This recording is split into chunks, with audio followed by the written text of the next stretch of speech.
There is a lot going on in South Africa. We've got commissions of inquiry, some startling allegations and information coming out of our commissions about complicity of our police force in criminal activities, politicians involved, who knows what. We've got a government of national unity that remains in the balance. We've got ministers being fired, and on top of it, we've got a medium-term budget speech that came out. So much to catch up with that there is only one person to speak to, and that is Dr. Frans Cronjé, and he joins us today. Frans, welcome. Thanks, Mike. Nice to be here. It's great to have you back here. And before we get into it, we've got to say thank you to our sponsors and partners, Pace Car Rental. Remember, they were here first. This is the place where they got started. And that was thanks to you renting cars through Pace Car Rental, using the code SONA to get a discount. So go rent a car, use the code SONA. You're going to get everything for free. Just go and do it. It's worth doing. Okay, maybe not for free, but you're going to get a discount. So, Frans, let's kick off. As we sit here, we've just, we've had the medium-term budget speech by the finance minister, probably the right place to start. We'll work our way backwards. It seemed to me, judging by the minister's speech, that South Africa has reached a bottom. Right? The good old chart, it seems to be at the bottom of it. What did you make of his speech? It was very good in two respects. Firstly, in terms of the economics, the fiscal position is well under control. We'll get into that. But in terms of the politics, it's the strongest statement to date in favor of the long-term sustainability of the GNU. So let's start perhaps with the economics. The first point to make is the minister inherits a situation where there's very little growth in the economy. And he's not solely responsible for that. It's his broader cabinet. So he has to make do with what they allow. And in that respect, the budget deficit absolutely is a multiple of the rate of economic growth. And that's a big problem. And government debt levels are 3 times higher than they were 15 years ago. And that is also a big problem. But he's given that. Now, what does he do with it? Him and his 2 excellent deputies, one from the ANC, Mr. Masondo, and one from the DA, Mr. Sarupen. Well, the first thing that must be emphasized is that South Africa has now, for a number of years, run a primary budget surplus. So that's a surplus before interest payments. That means if you can sort out the debt position, the country has more than enough funds in order to run its operations. And that's a strong positive. The second positive, what the minister achieved yesterday, is to credibly say that the debt curve has now peaked. Now, that's government debt as a share of GDP. That's been increasing year after year after year after year. And he's made a very credible argument that this is the high water mark of that. And from here on in, debt levels are going to begin to fall again. The next thing that's happened, and sort of the flip side of that, is the budget deficit, which is the difference between what the government spends and what it earns. At the moment, sits at about 4.5% of GDP. And with credibility, the minister now says that that's going to be cut in half to around 2.5% of GDP. And that's a very, very sound and positive performance. At the same time, circumstances around the world are useful. When Trump came to power, the dollar had hit an extreme high, off an already high decade that the dollar had been at. It's come off about 10%, with the consequence that the rand has come off about 10% as well, strengthened 10% as the dollar's come off. Global rates might have hit a high point and are being cut, which creates some room for South Africa's central bank to do the same.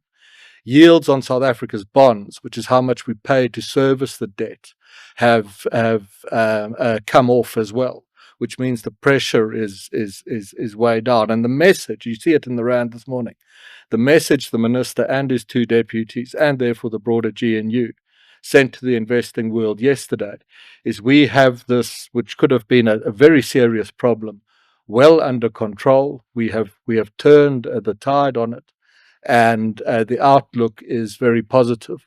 And that is an excellent thing, because it means the financial foundation upon which the country needs to build its economy and move towards growth is sound and well in hand. And if you're a GNU skeptic, and there are good reasons to be skeptical of things, and the GNU too, but if you were, what happened yesterday and in the run up to it should give you reason to review your skepticism again. The only thing that's missing now from the economy, which is probably the most important thing, is economic growth. Yeah. Now, the minister did say he expects growth to lift towards 2%, and he justified that on suggesting a lift in the fixed investment rate and in household consumption. And he justified those 2 points on the reforms that are taking place in infrastructure and electricity, because the lights are on, and once they were off, and they're on again. And remember, to get the growth rate from 1% to 2% is to increase it by 100%. It is significant. It's still way off what it should be. But the last thing I'll say to you is we're confident now that if that prediction of growth edging up towards 2%, if that proves to be credible on the actual numbers, ratings agencies are going to review South Africa's credit rating, and we're due for a ratings upgrade. And I think you can give the credit for all of this to the GNU Pact. And my understanding of it is that the coalition partners, the DA and the ANC, worked very well together on this budget for the collective good of both parties and the government and the country. So it's a very good thing. Yeah, now, before we get on to the GNU, because I know we both have, have spoken on the GNU. The question that the part that's missing is that we know that the ANC has maintained almost a stranglehold on the economic cluster, barring, I suppose, agriculture. They've really got a couple of backroom jobs. The question is, the ministers that could actually tilt the country in favor of economic growth, were they in the room? And, you see somebody like Parks Tau following in the footsteps of Ibrahim Patel, doing his best to not encourage trade. The Minister of Finance spoke about government departments working closely together to make South Africa easier to do business in. And I'm trying to work out where, because I'm in business, you're in business, and I don't know if you've seen anything that moves towards making business easier. It sounded like just an easy thing to say. You just cut and paste from old speech. I'd say I'm now more encouraged than I've been before. So let me explain what that means. South Africa's economy is growing at 1% at the moment. It should comfortably grow at 5%. The reason it's not growing at 5% is because of the policies of its government, which are entirely contrary to growth. The key policies that are contrary to growth is that we tax capital on arrival here through empowerment policy. If you wish to invest in South Africa, you have to pay a fee to enter the economy, a very steep fee. The consequence of that is that very many projects that might otherwise have been viable are not viable, and investors go to other countries. As you famously, and I suggested you win the Pulitzer Prize for it, got the spokesperson of the former ruling party to admit on your show that if you don't want to pay the tax on entering the South African economy, you should grow your business in India. Yeah. Which Mr. Modi would fully agree with, and is in practice what happens, which is why India is so successful. And a second thing is that property rights are broadly under threat, and that's just the red light over the economy. And an academic can make the argument that it's all about social justice, but in the real world, where real people invest real money and large amounts of it, they actually do read the expropriation law for themselves. And they realize it's got absolutely nothing to do with land reform and everything to do with putting politicians in a position to extract wealth out of money committed to the country. If we move on those two policies, firstly, then we create a much more competitive economy. Thirdly, you need to deal with with ports and rail infrastructure, which is so inefficiently run. The ratings on these things, Cape Town Port, for example, virtually at the bottom of the world in some of these rankings. Then you make the country investable. I've sat in the conversations where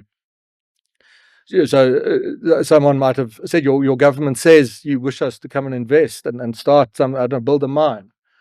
But we looked and we can't, if we did, how would we get the product to the coast? Because your railways don't function the way that they should.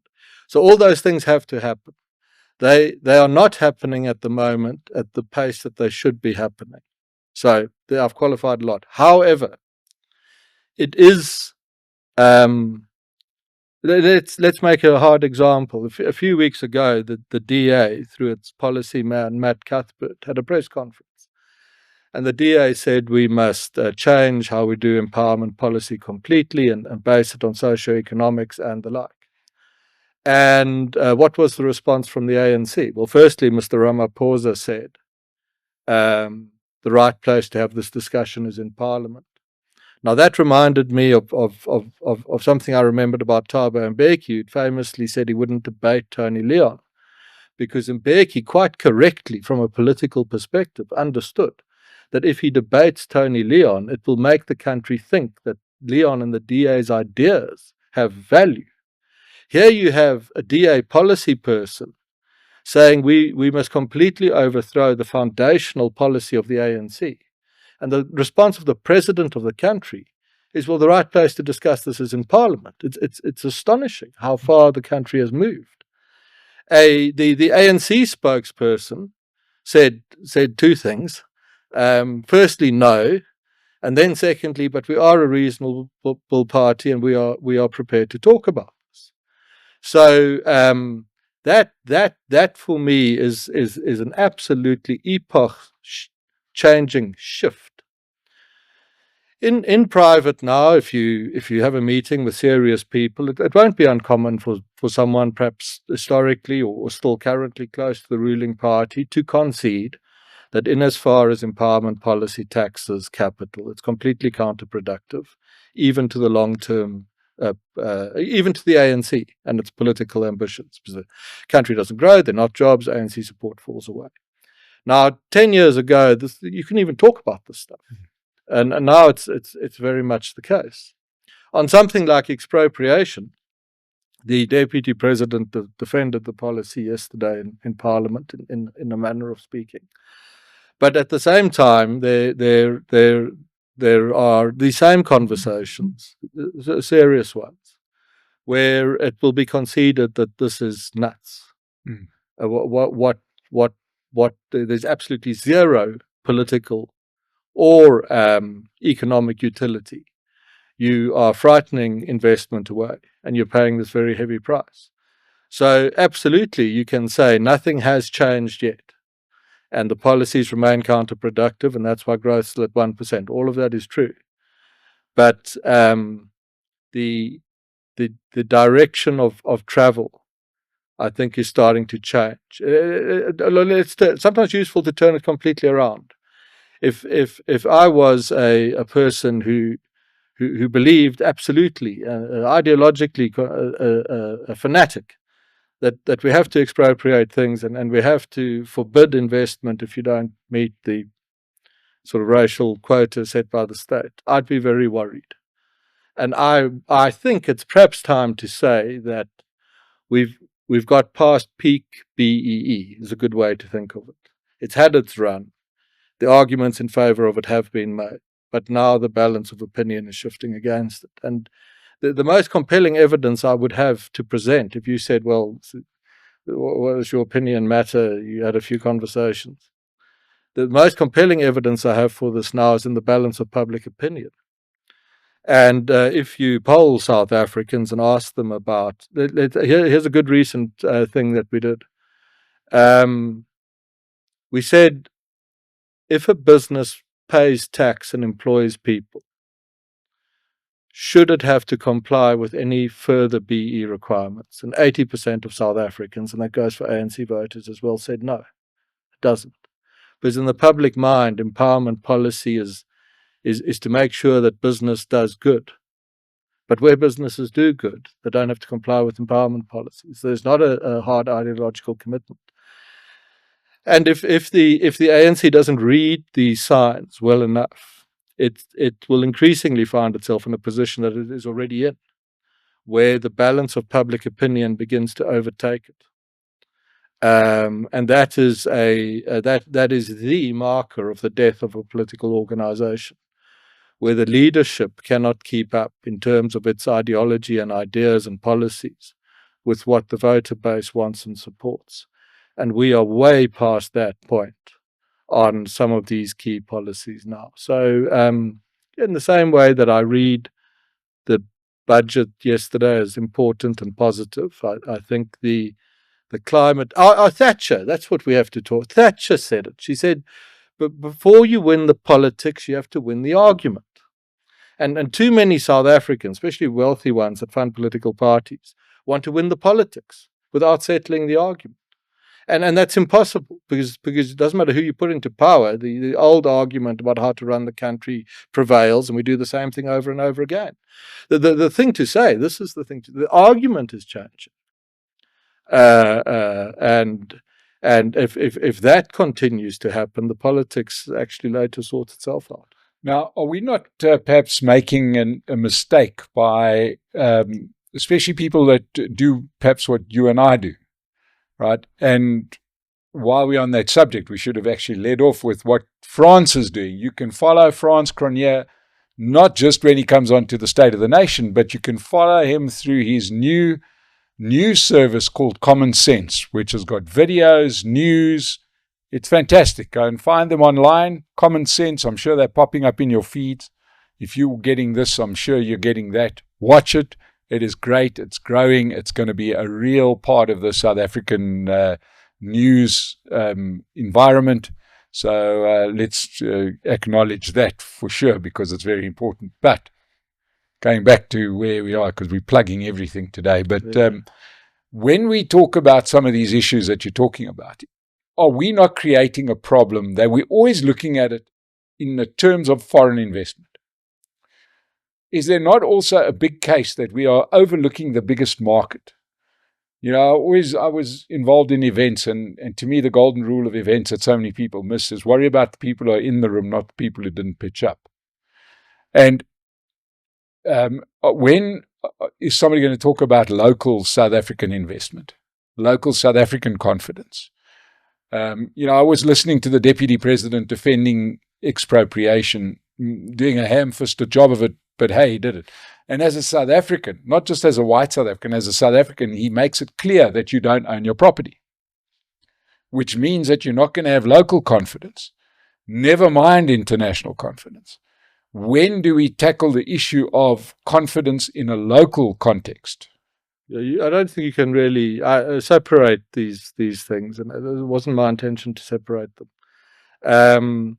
Investor confidence has an index, and it's foreign, domestic. It's very much the same thing. When the South African economy last grew at a rate of about 5%, which was 15 years ago, so more than that, the index, it's just a number, was 80 points. It's now at 40, and it's stayed at half that. And domestic confidence is impeded by the very same factors as global confidence. In fact, serious outsiders who come and look in say one of the first things we look for is what are the local businesses doing, and if they're not investing, if they're sitting on cash, then that tells us a lot because they know the environment. So the effect will be the same. If you bring about these reforms, you will lift domestic confidence as much as global confidence, and you need to do the two in unison. The objective of all of it, though, where global is particularly important, is the thing that determines how fast your economy grows is the rate of fixed investment. So that's fixed capital committed as a share of GDP, as a share of the size of the economy. And our number at the moment is 15%. A serious high-growth emerging market of the last 30 years has been averaging 30%. So we're at half of where we need to be. And to close that gap, the capital gap, the easiest way to do it is with foreign investment because they have the money. And at this morning 17-1. We used to think 20-1. An American dollar goes a very long way in South Africa. So yeah, you've got to close the confidence gaps on both sides, but you do it through very much the same kinds of actions.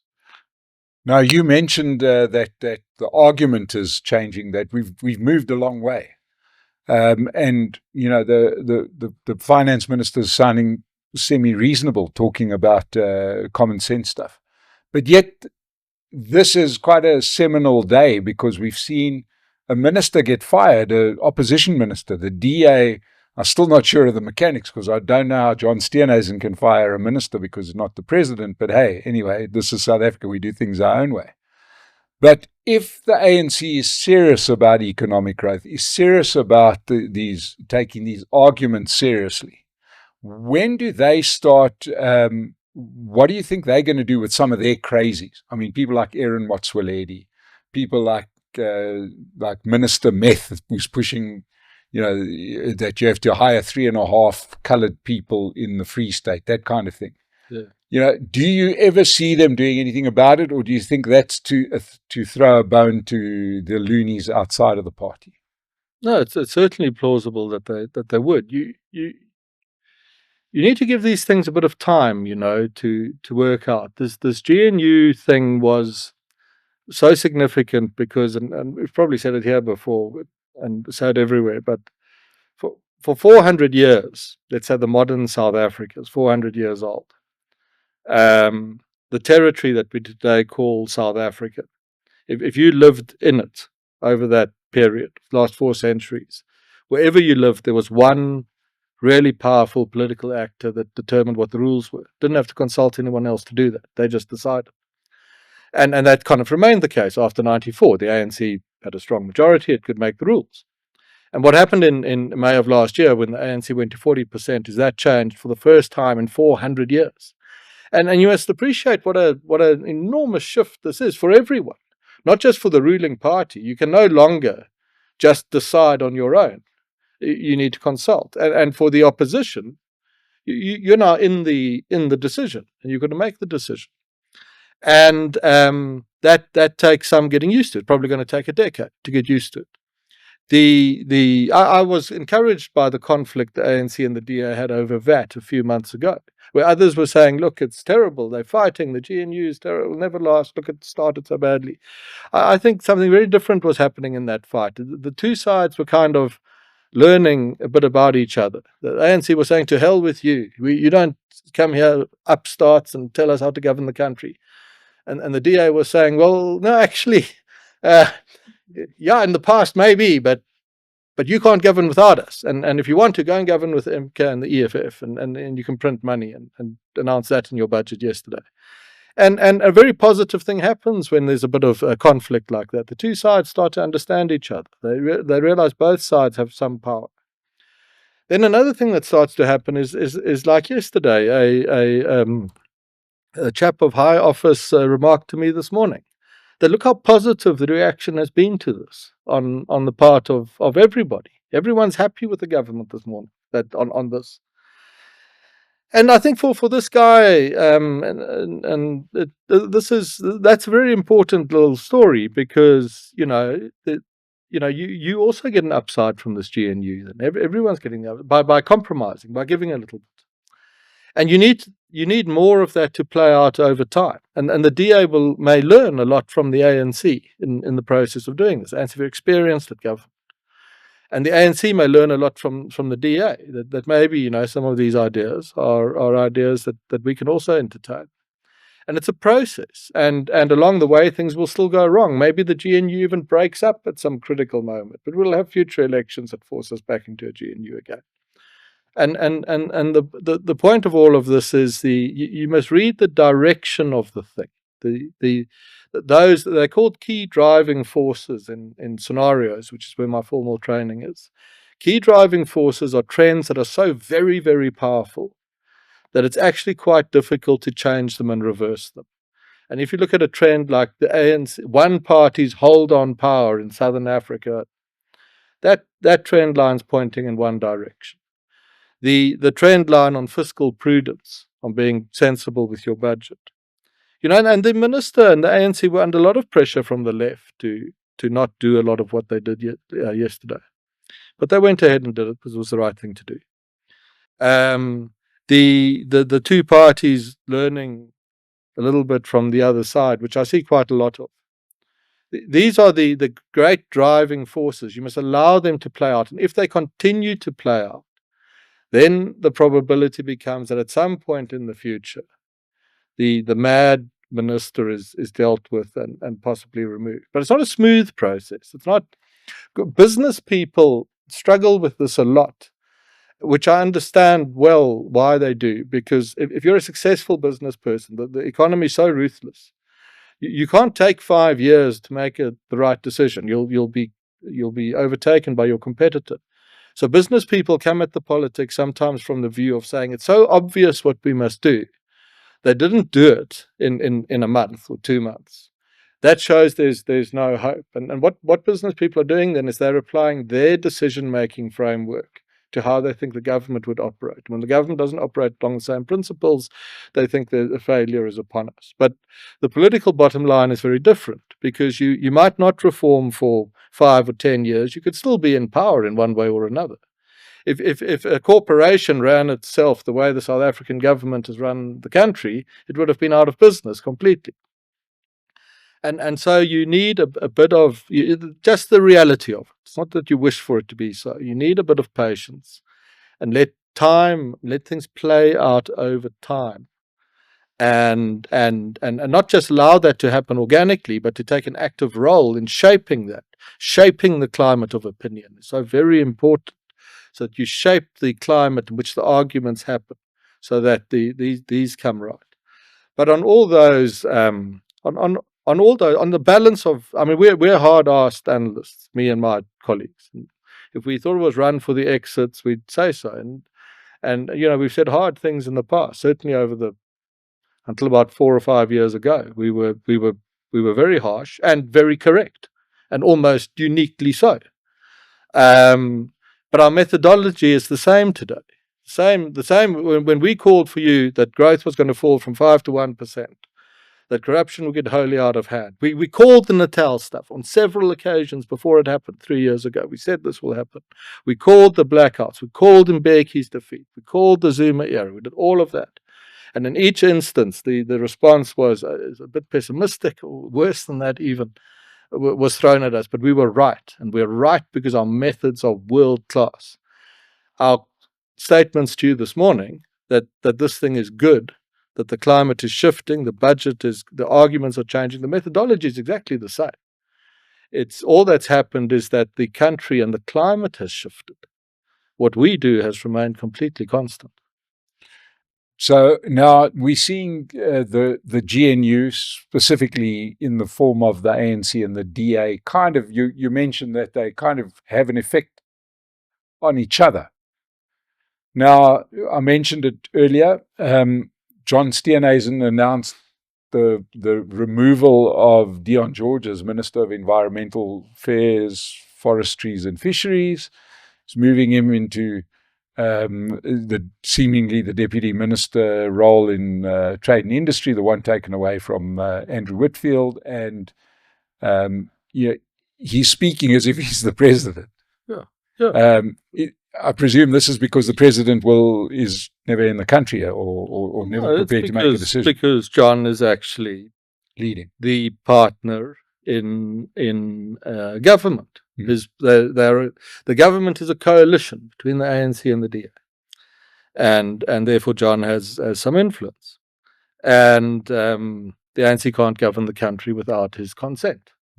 And if they don't like that, they can try and govern it with the EFF and MK, and then in 2029, the DA will win more votes than it has at the moment. This thing is well positioned. And John, on firing the environment, he can't fire the environment minister, only Mr. Ramaphosa can. So what he did is he asked Mr. Ramaphosa to fire him, which Mr. Ramaphosa has done. And this is very good from John, because there are too many cabinet ministers that have been allowed to overstay their welcome, even where their actions were counterproductive to the best interest of the country. And in the case of South Africa's environment minister, that was absolutely the case. My colleague James Myburg, who runs the site Politics Web and various other things, and is probably the best guy on South Africa. James made the point on a podcast we did a week ago, where he said a problem in the Western world is that Western liberal Democrats no longer understand payoffs between things. That in order to pursue one moral good, there are payoffs along the way. And because Westerners don't like making those hard decisions anymore, they tend to pursue one moral good and objective to the harm of several others.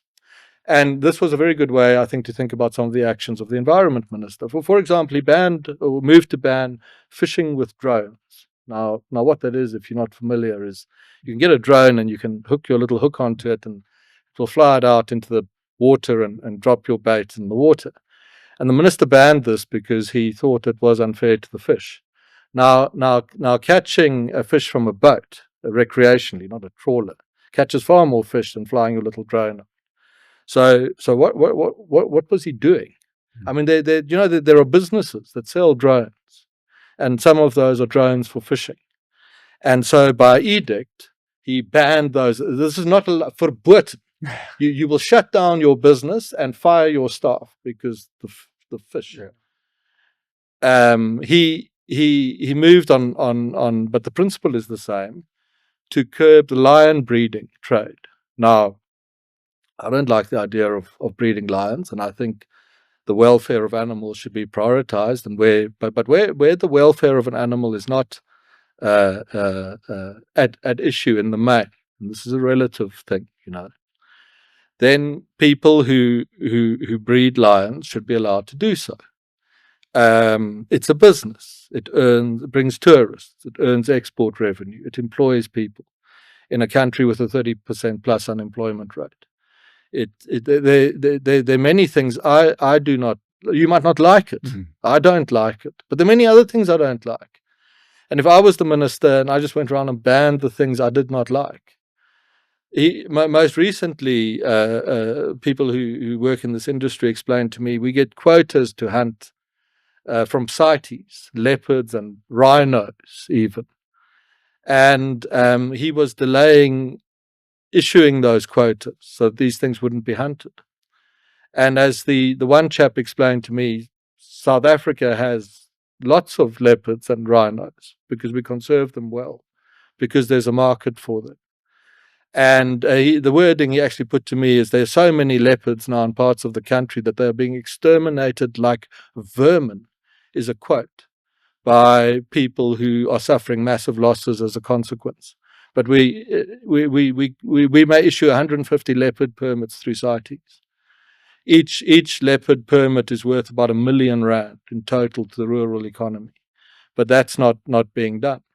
And in all these stories, the point of them is that South Africa has a thriving conservation position. If you watch it from abroad, the sort of wild sweeping herds of wildebeest sweeping across the plains, wherever you look, almost, because it attaches a commercial value to conservation. And in almost all the minister's actions, he sought to undermine that. So he sought to undermine the very basis of conservation in South Africa, in a low-growth, 30% unemployed economy, in an industry that is extremely important to the rural economy. It was completely mad. Mm. And John, therefore, took exactly the right decision and said, we can't have this. We have to have someone better. And Mr. Ramaphosa agreed with it, which was nice and good and right. And there have been scurrilous things said about John and the new minister, Ocamp. One of the accusations against the minister, and I think I met him once, but I don't know about his businesses, is that he has interests or knowledge of the hunting and game industry. Well, that's exactly the point. I mean, thank goodness we have a minister who understands the industry for once and is sympathetic to it. Can you imagine if an activist went around and said, the finance minister understands economics and cares about investment and jobs, and therefore he's biased towards it? It's absurdity. John's done very well there.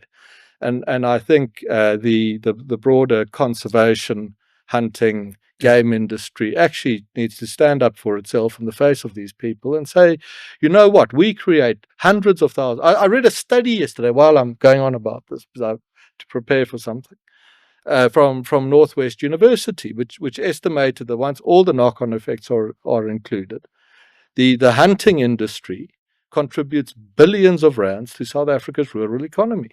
You cannot seek to stamp that out because you don't like the idea of it.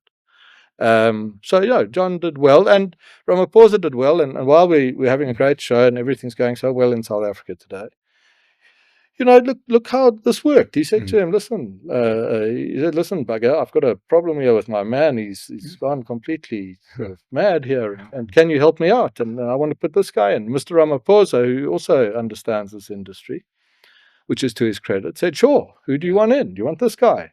Great. Yeah. This is not a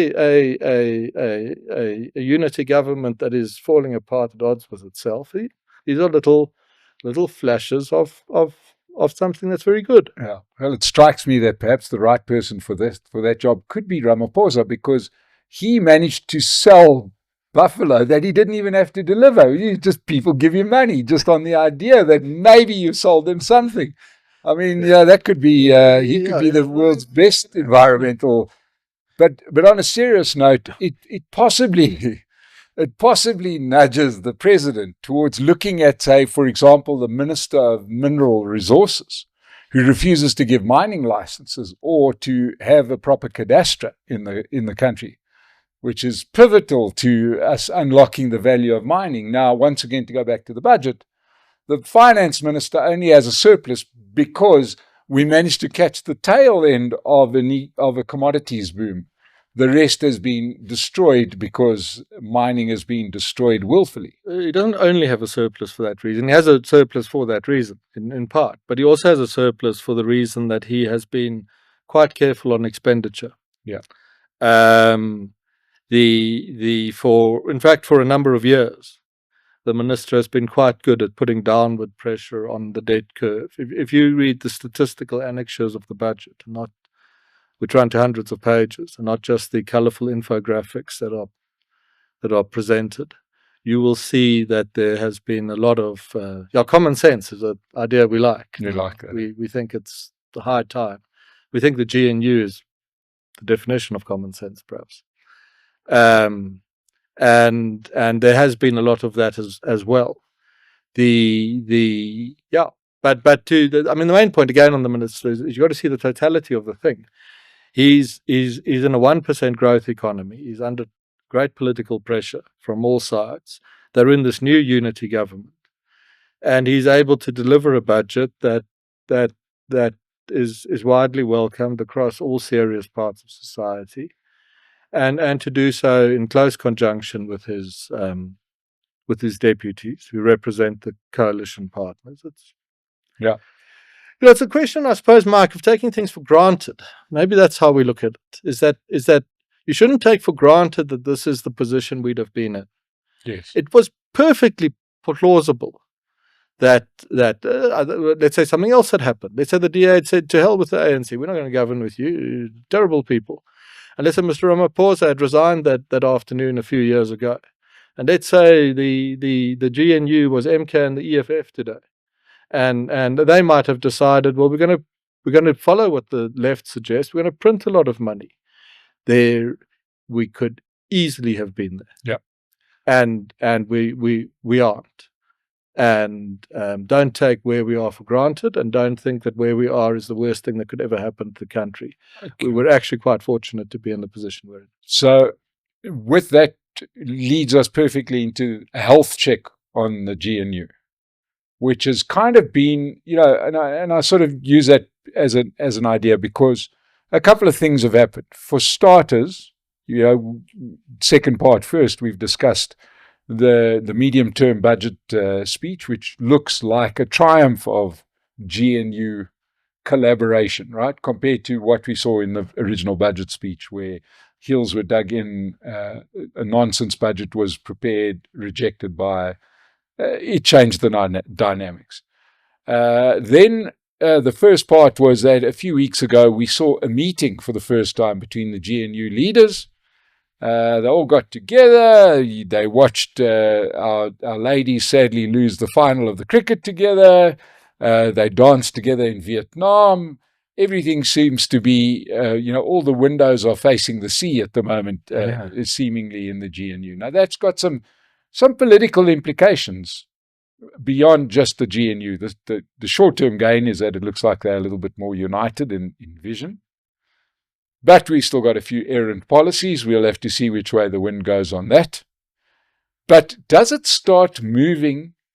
Yeah, I recently had Mandy Weiner on the show, and I read her book around the deal, as she calls it, the coalition or the GNU deals. And you see, as you point out, how close we came to the other, where the ANC was split. I think if you had to rerun that vote today, it may not be as split as it was. You possibly wouldn't have as many people in the ANC wanting to do that deal with MK and EFF as what they were enthusiastic about in the middle of last year. Do you see the ANC starting to move away from MK and EFF ideologically? I don't know. I don't know at all. You see, what does that mean? The ANC's executive committee, once all the hangers-on are in, which is the Politburo, it's the board, it's 100 people in max with all the extras on. If you polled that group, you'd find all sorts of things. You'd probably find there were a few sensible people.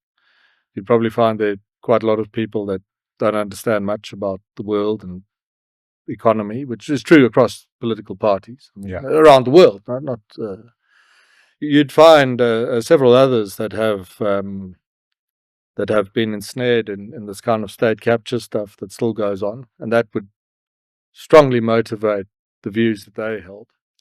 So it's difficult to say where does the ANC go, but I think the right way to think about such a thing is that you're always going to be in trouble as a party if you allow the collective opinion of your senior people to decide direction, to vote in the party. Parties are best run as dictatorships. The ANC was successful after 94 because Mr. Mandela told it what it was going to do. Before it had an economic policy conference, Mr. Mandela had made his first economic policy speech and said, this is what we will do. And that is the way to do things. And the way to deal with the ANC and its internal splits and splinters and fissures and whatever is very much the same thing. Early on, in fact, in the Ramaphosa era, there was some advice that went out to say, the way to run your party is like this now. You can't find consensus and mutual understanding or whatever. It's too split. The thing to do is to lock up 10 people tonight. Doesn't matter who they are. They're slightly serious people. Send the police, arrest them for what they've done, or obviously something they have done. Put them in the police van, tip the press off, and drive them away and lock them up. And then tomorrow morning you address your party colleagues and you say, listen here, chaps. New sheriff in town. Those guys are done. There's nothing I can do for them. There's nothing you can do for them. They finished. It's not practical to continue like this. But screw with me now, and you will be number 11, and number 12, and number 30. And this is the way we're now going to do things. And whether you do it exactly that way, I think there would have been a lot of merit to it. I think it would have worked extremely well. You would have had to have the right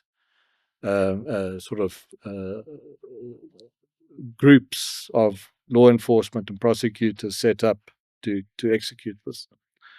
The strategy with the people, but the idea is the right way. That's how you run a political party, I think, or any organization successfully. You listen to expert advice, then you make a decision and you force it. And so the question of where is the ANC on the GNU is really the problem, because where it is should be irrelevant to the decision that the leadership takes about the direction that it needs to move in. And I'd say to you that had that advice been followed early on, or something similar to it, the ANC would still have had a majority today. The economy would have been growing easily at 2 or 3 or 4%, and the DA would have been in opposition, and John Steenhuisen wouldn't be dancing in Vietnam. Wouldn't be dancing in Vietnam or deciding on the ideal makeup of the cabinet. Yeah. So looking ahead here, we can't help talk about some of the other parts of the landscape that have changed, that has changed. We see continual problems within Mkhonto weSizwe. It seems to just be a mess. Yeah, I don't understand it internally well. The only interesting thing that I can share with you is there's a view to bring it all to an end, and to go and see Mr. Zuma and say, listen here, let's be serious now. What's the issue? And I think MK wouldn't have arisen had, firstly, they not played the silly game with Mr. Zuma of threatening to lock him up, and then not locking him up, and then locking him up for a few nights, and then letting him out. I think just pissed him off, actually, because he's a tough chap, and he doesn't give a damn if he's sleeping on the floor of a cell or in his own home. And to say, right, a chap like Zuma, you've either got to lock him up and keep him there, or you've got to leave him alone. And leaving him alone, I think, would have been prudent, common sense. Leave him alone if you want the country to be a success. And then also to go see some of the backers around MK and maybe some of the global ones and say, okay, we get it. We realize what your concerns were, that some of South Africa's foreign policy might have shifted far too far in favor of the West. You wanted a hedge on that, but we're serious. I mean, from a foreign policy perspective, what South Africa's GNU needs to do is both sides to get over their ideological hang-ups and treat Washington and Beijing on an equal footing, and say, here we are South Africa, we're in trouble, we get that, and we need massive trade and investment concessions, and what can you do for us, and what can we do for you in return?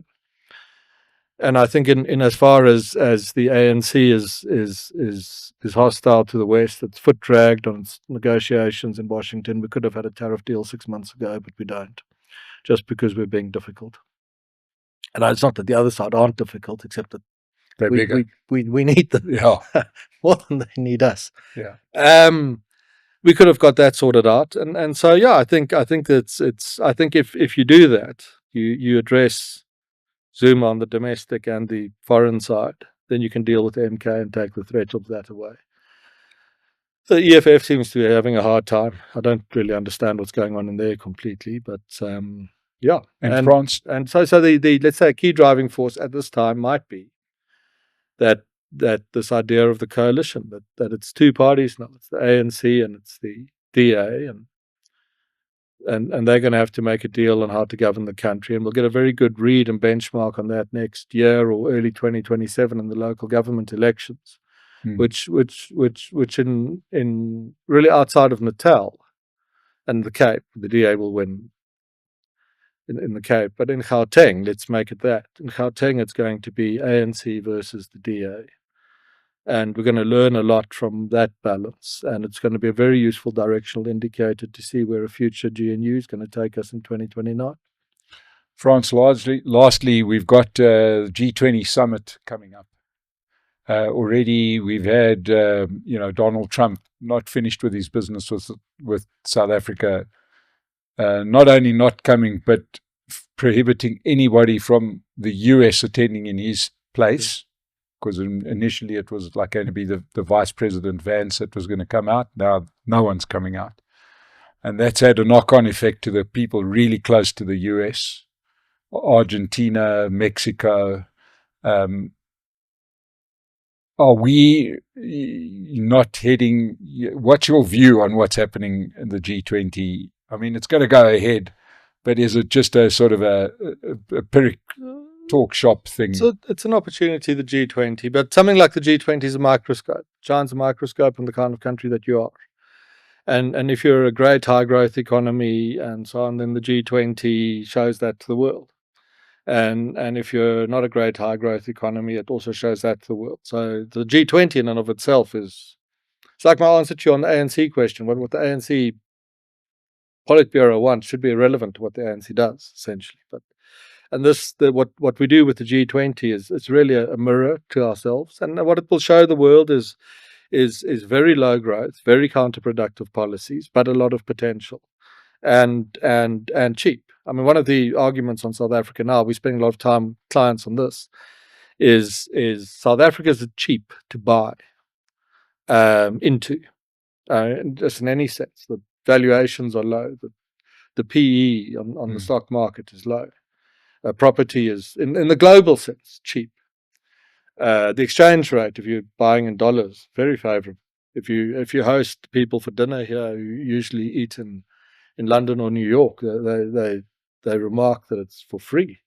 A fine restaurant, steakhouse in Rosebank in Cape Town. Not always in Cape Town, but certainly in Gauteng. So it will show that South Africa is cheap, and therefore it will be, the G20 will be an exact mirror. Well, what do we think of the Americans boycotting it entirely? We think the Americans are making a series of analytical mistakes on South Africa.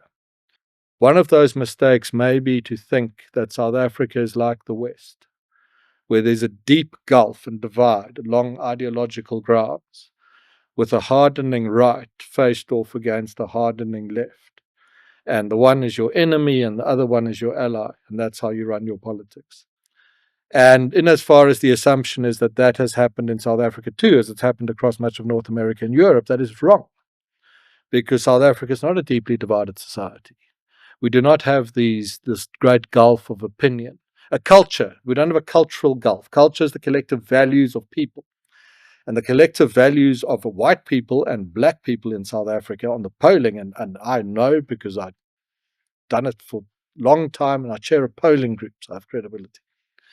The collective values of black and white South Africans are essentially identical. We are different to the West. We are a center-right Christian conservative society, if you want to describe what it is. And that applies to black people, applies to white people. If you showed, and it's been true for a very long time, if you showed someone a spreadsheet of polls on key issues, I could show some Americans and I could say, well, the question was this and this and this. And I didn't tell you if it was an ANC voter or an Afrikaner. Let's do, the Americans like the idea of the Afrikaners. They couldn't tell me who'd answered that question. And so I think they've made that analytical mistake in here. And they've also made the mistake that their great opportunity, if they were to ask for advice, what I would say to them is your great opportunity in South Africa is to resonate with that center-right Christian conservative base, because that's not very different to a Trump voter in America. That is the average person here. And people denigrate Trump voters, but they don't like Trump. But Trump voters are very often very, very, very good and decent, hardworking people.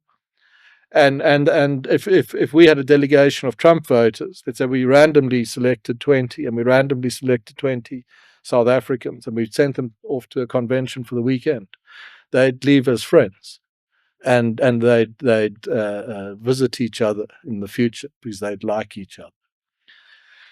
Now, in as far as the American strategy is to, and certainly the justification of not coming to G20 was the Afrikaners. I think the broader strategy is missing something.